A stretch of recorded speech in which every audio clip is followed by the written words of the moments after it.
Kali ini kita akan membahas alur dari sebuah film yang menceritakan tentang kondisi bumi di masa depan ketika tanaman mulai tumbuh dengan sangat cepat hingga menimbulkan bencana besar yang mengancam peradaban umat manusia.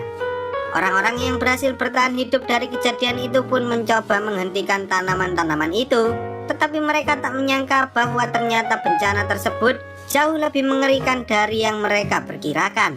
80% daratan saat ini telah dilapisi oleh akar tanaman yang terus tumbuh sehingga mengancam peradaban manusia di seluruh dunia. 2 tahun kemudian setelah bencana tanaman menyerang, seorang pria bernama Hao dan putrinya yang bernama Yuan harus bertahan hidup tanpa bantuan orang lain karena mereka tertinggal saat pemerintah sedang melakukan evakuasi di kota tersebut. Selama berhari-hari, Hao berusaha mencari bantuan dengan menggunakan sebuah radio, tetapi tampaknya semua yang ia lakukan hanyalah sia-sia karena hingga detik ini tak ada seorang pun yang menjawab panggilan radio tersebut. Hal itu membuat Hao merasa sangat sedih sehingga ia pun hanya bisa berharap agar seseorang datang dan menyelamatkan putrinya karena ia sangat menyayangi putrinya tersebut.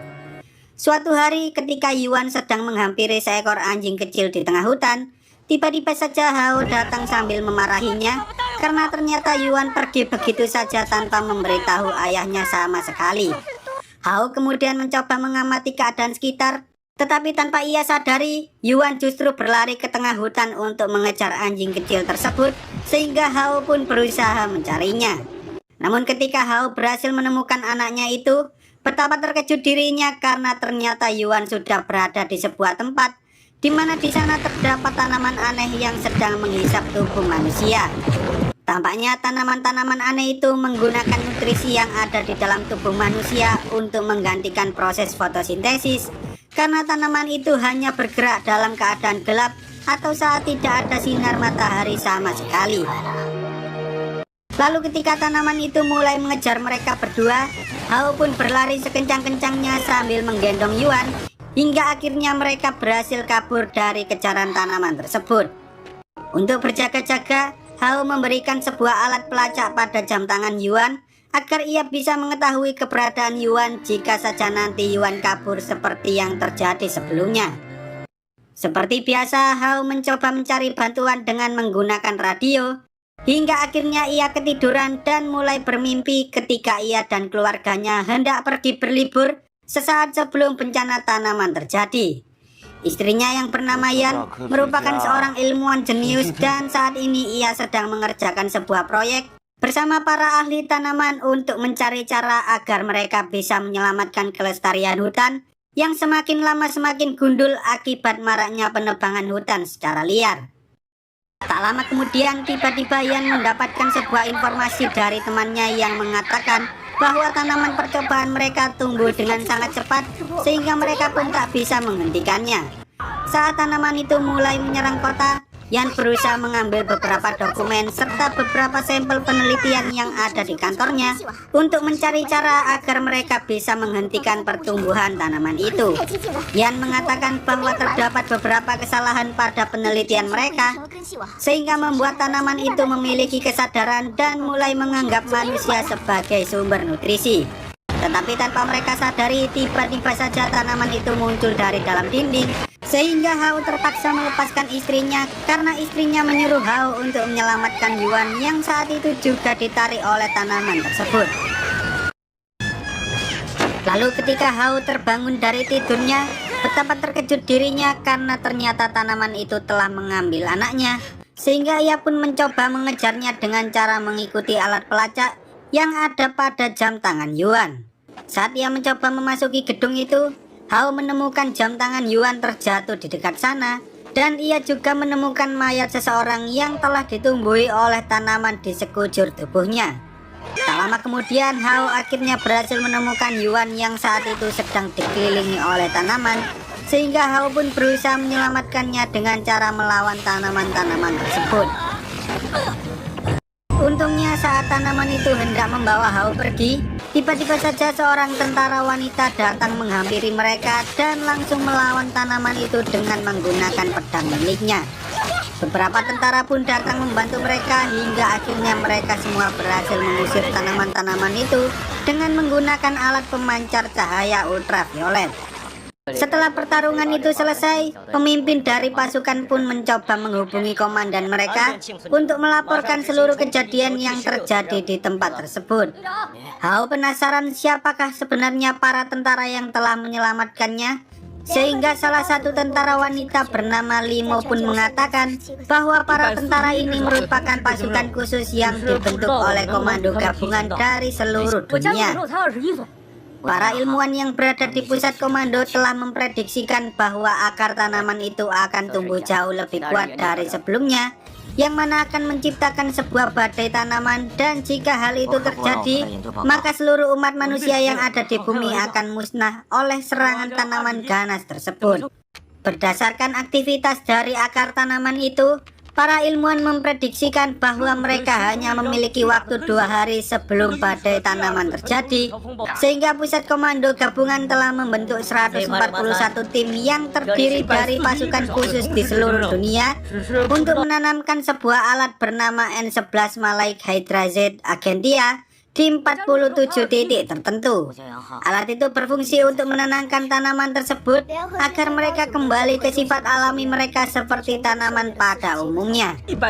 Para tentara berniat untuk menanamkan alat itu pada salah satu titik yang berada di dekat sana. Tetapi tanpa mereka sadari, tiba-tiba saja mereka diserang oleh beberapa tanaman yang muncul dari dalam tanah dan membuat ahli mekanik bernama Lei, Limo, Hao, serta Yuan terjatuh. Sementara tentara yang lain mencoba melawan para tanaman itu dengan menembakkan senjata mereka. Dalam kejadian tersebut, Lei mengalami cedera yang sangat serius pada perutnya, sehingga Limo pun mencoba meminta pemimpin pasukan untuk membantu mereka. Tetapi sayangnya salah satu tanaman berbahaya itu tiba-tiba datang dan mencoba menghampiri mereka bertiga. Tampaknya tanaman itu tak bisa melihat dan hanya bisa mendeteksi suara, sehingga Hao pun menyuruh Limo dan Yuan untuk tetap tenang agar tanaman itu tak menyerang mereka. Perlahan-lahan Limo mencoba mengambil alat N11 tersebut, tetapi ketika tanaman itu bergerak mendekati Yuan, ia tak sengaja menyenggol rak piring yang ada di sana, dan ketika tanaman itu hendak menyerang mereka, Lei mencoba menyerang tanaman itu hingga akhirnya ia meledakkan dirinya sendiri, yang mana hal itu membuat Hao, Yuan, dan Limo terpental keluar gedung. Untungnya mereka bertiga berhasil selamat dari kejadian itu, tetapi sayangnya mereka harus kehilangan Lei, padahal ia merupakan satu-satunya mekanik yang ada di dalam tim tersebut. Pemimpin pasukan yang mengetahui kemampuan Hao saat mereka berada di dalam gedung pun mencoba mengajak Hao untuk ikut bersama mereka menggantikan Lei. Tetapi Hao justru menolak ajakan tersebut karena ia tak bisa meninggalkan Yuan begitu saja. Lalu saat Hao hendak pergi dari sana, tiba-tiba Yuan berhenti sambil mengatakan bahwa ia ingin menyelamatkan dunia bersama dengan para tentara itu. Yuan meminta Hao untuk ikut bersamanya, sehingga Hao pun terpaksa menuruti perkataan Yuan dan mereka berdua akhirnya bergabung dengan pasukan tersebut. Di tengah perjalanan, Hao sempat menceritakan pada Yuan bahwa kincir angin itu memiliki banyak sekali kenangan, karena kincir angin itu merupakan tempat pertama saat Hao berkencan dengan Yan. Saking takutnya, Hao bahkan sampai gemetaran hingga membuat Yan tertawa saat melihatnya. Sementara itu, salah satu tentara yang bernama Stone ini mencoba menyatakan perasaannya pada tentara wanita bernama Sujin. Tetapi sayangnya ia malah ditolak mentah-mentah karena Sujin telah jatuh hati pada Mimin.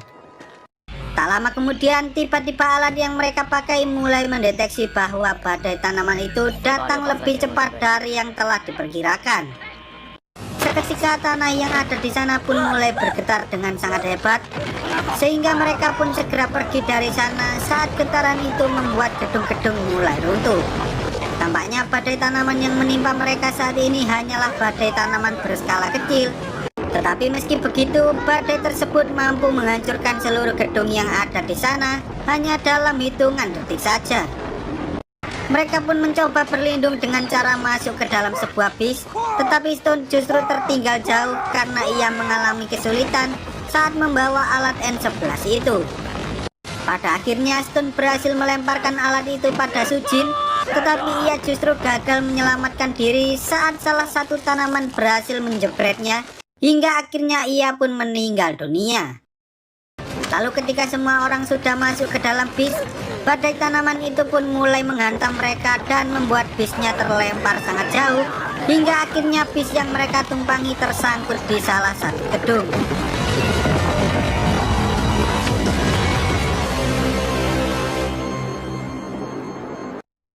Setelah kejadian itu, semua orang tak bisa berkata-kata lagi karena badai berskala kecil saja mampu menghancurkan seluruh kota hanya dalam hitungan detik. Lalu apa yang akan terjadi jika mereka berhadapan dengan badai tanaman berskala besar? Pemimpin pasukan itu pun mulai berpikir untuk menyerah saja, tetapi tiba-tiba Yuan datang untuk menyemangatinya, hingga akhirnya ia kembali bersemangat dan menyuruh mereka semua untuk melanjutkan misi menyelamatkan dunia.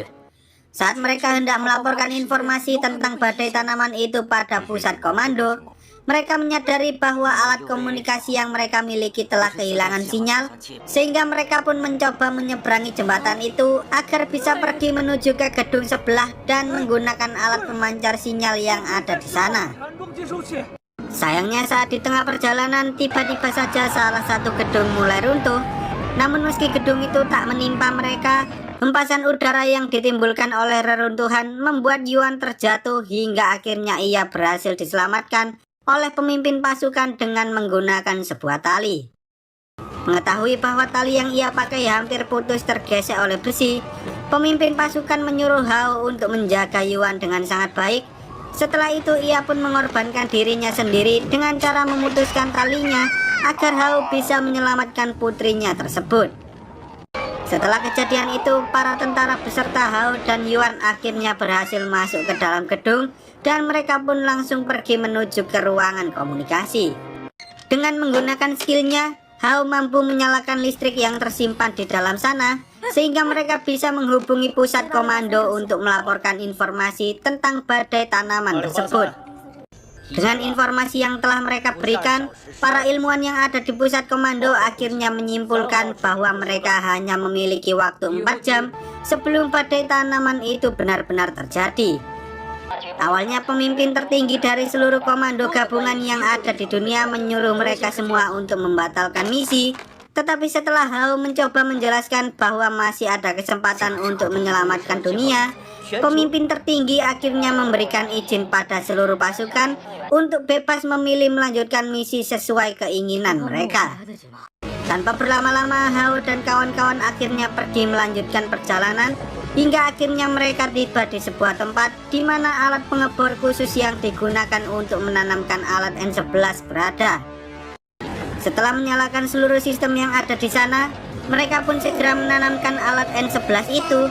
Tetapi sayangnya alat tersebut tertahan di tengah jalan karena lapisan tanah yang ada di sana telah tertutup oleh tanaman. Para pasukan yang ada di negara lain mencoba menembakkan rudal dari dalam laut, namun mereka gagal karena ledakan itu tak cukup kuat untuk menghancurkan perlindungan dari tanaman-tanaman tersebut. Awalnya mereka semua sempat menyerah karena tak tahu apa lagi yang harus mereka lakukan untuk menyelesaikan misi tersebut. Tetapi tanpa mereka sadari, tiba-tiba saja terdengar suara gemuruh yang ditimbulkan oleh letusan gunung berapi yang berada di sekitar sana. Sehingga mereka pun sadar bahwa ternyata alat pengebor khusus itu sebelumnya merupakan alat yang digunakan untuk mengontrol volume lava dari gunung berapi.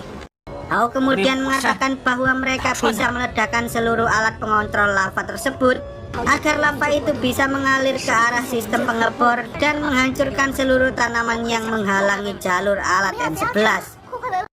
Tanpa berlama-lama mereka pun segera mengirimkan Limo, Hao, serta tentara bernama Gai menuju ruang bawah tanah di mana alat pengontrol lava itu berada untuk meledakkan seluruh sistem yang ada di sana dengan menggunakan sebuah bom waktu. Sayangnya di tengah perjalanan mereka justru dihalangi oleh para tanaman tersebut, sehingga mereka pun mencoba melawannya dengan sekuat tenaga. Karena mereka tak memiliki banyak waktu lagi, Gai terpaksa mengorbankan dirinya sendiri dengan cara meledakkan tanaman itu agar Limo dan Hao bisa melanjutkan perjalanan mereka. Singkat cerita, setelah mereka sampai di depan alat pengontrol lava tersebut, tiba-tiba Hao mengunci pintunya sambil mengatakan bahwa ia akan melanjutkan misi itu sendirian karena ia tak mungkin bisa kabur dari tempat itu dengan kondisi kaki yang sudah terluka parah. Hao kemudian menyuruh Limo untuk kembali dan menjaga putrinya, sementara ia berusaha menyelesaikan misi tersebut meski ia harus menyeret-nyeret tubuhnya yang sedang terluka parah.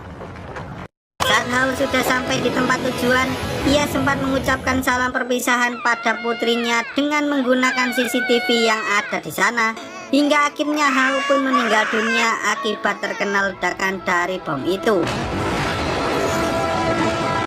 Seketika lava yang tertampung dalam alat pengontrol tersebut mulai membanjiri seluruh tanaman dan melelehkan semua yang ada di sana, yang mana hal itu membuat mereka akhirnya berhasil menanamkan alat N11 pada akar tanaman, sehingga alat itu pun mulai bereaksi dan membunuh seluruh sistem dari tanaman-tanaman itu.